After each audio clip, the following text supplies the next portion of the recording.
Hi! Valentine's Day na naman ngayon. Akala ko walang ganap ang aming lakad ngayong araw dahil nga ako'y busy sa kakabake buong araw na ito. 3 beses ako nag-bake. Mag-aalas 11 na ng gabi at nagkaayahan na pumunta dito sa Agono Rizal at meron daw ditong bagong gimika. Kaya naman kung naghahanap kayo ng bagong mapupunta na budget friendly at hindi masyado kagastusan ay pumunta na kayo dito sa Kahidlaw Cafe. Dito lang sa may Agono Rizal. Marami ka dito pagpipilian na pagkain at mura lang at kayang-kaya lang na hindi ka kailangan ng gumastos ng napakalaki para mag-enjoy. Maganda na ang view at talagang mag-enjoy kayo. Kita mo naman, smiling face ang aking mga kapamilya.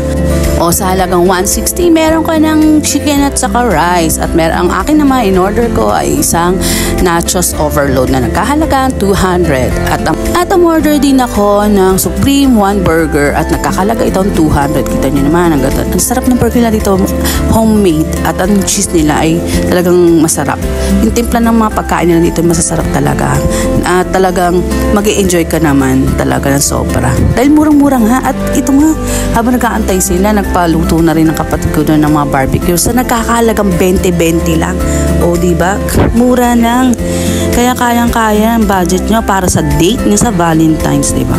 O, hindi na kailangan gumastos ng malaki. Dito na kayo. At dalawin nyo ang Kahidlaw Cafe dito sa Antipolo, Rizal. Ayan, ang ganda-ganda. Maraming ditong ganyan. Pila-pila lang sila. Bahala na kayo pumeso kung saan nyo gustong magkape. At yun lang. Bye-bye!